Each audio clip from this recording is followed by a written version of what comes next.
2 cancer patients just had every tumor in their bodies disappear after 1 shot. Not chemo, not radiation, not surgery. Doctors injected a single tumor. 1, and somehow it destroyed all the others. And the craziest part isn't even the results. It's the science behind why this works, because it sounds like it breaks the rules of how cancer is supposed to behave. But I'll get to that. First, you need the backstory. For over 20 years, scientists have known about something called CD40. It's basically a panic button that sits on the surface of your immune cells. Hit it, and your immune system goes to war against cancer. That's been known for a long time. The concept isn't new at all. The problem was building a drug around it. Every time they tried, it went sideways.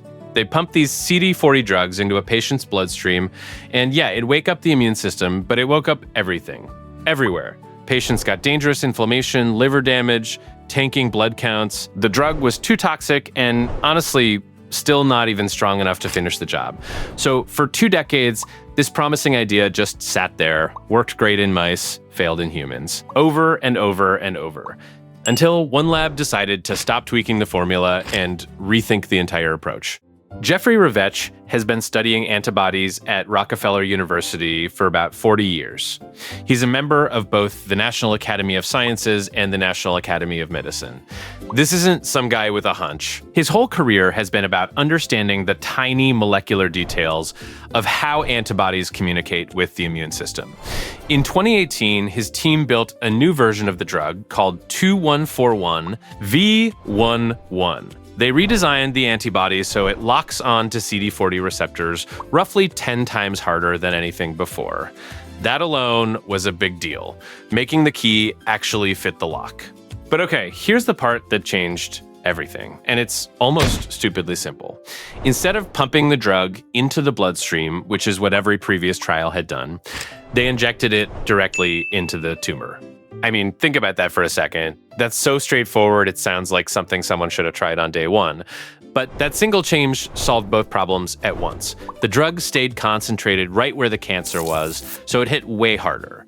And because it wasn't flooding the whole body, patients only got mild side effects. 20 years of toxic failures, and a massive piece of the puzzle was just changing where you stick the needle. Now, this is probably my favorite part of the whole story, and I had to read through it twice to make sure I wasn't misunderstanding something. When the drug hits the tumor, it doesn't just kill the cancer cells sitting there. It transforms the tumor into something called a tertiary lymphoid structure. Forget that name. Here's what it means in plain English. Your body takes the tumor and turns it into a training camp for immune cells. It builds a little command center right where the cancer used to be, starts cranking out cancer-killing T cells, and those T cells spread through your entire body, hunting down every other tumor they can find.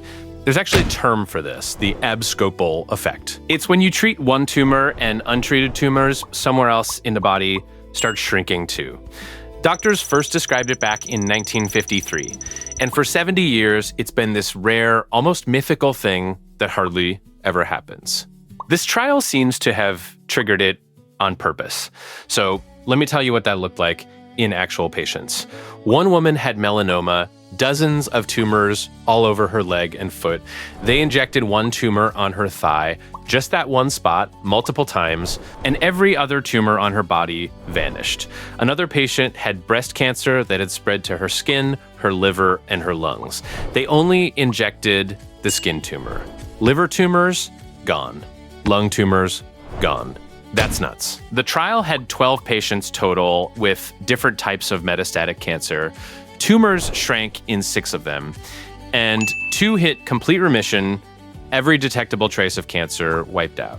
In a phase 1 trial, those aren't even designed to cure people. They're safety tests.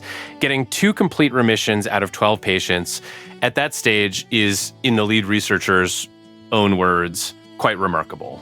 And in mouse studies, they treated the mice, watched the tumors vanish, then waited 90 days and tried to give them cancer again. It didn't take. The immune system remembered. I want to be straight with you though, this is still early. 12 patients is a tiny sample. Not everyone responded. Half didn't see their tumors shrink at all. The two people who went into full remission both had immune systems that were already primed to fight cancer before treatment, so this may not work the same way for everybody. And we don't know yet how long the results hold in humans, but here's what's happening right now. Nearly 200 patients are enrolled in expanded trials testing this same drug against bladder cancer, prostate cancer, and glioblastoma, some of the most aggressive cancers that exist, and early bladder cancer results are already coming in. Out of 25 patients, 10 hit a complete response. That's a 40% success rate with basically no serious side effects. For an early stage trial, that's a genuinely impressive number. Remember that panic button from the beginning of the story? For 20 years, pressing it caused chaos because it went off in every cell in the body at once. What Ravitch's team finally figured out is you don't need to press every panic button. You press one in one tumor, and then you let the immune system do what it was built to do.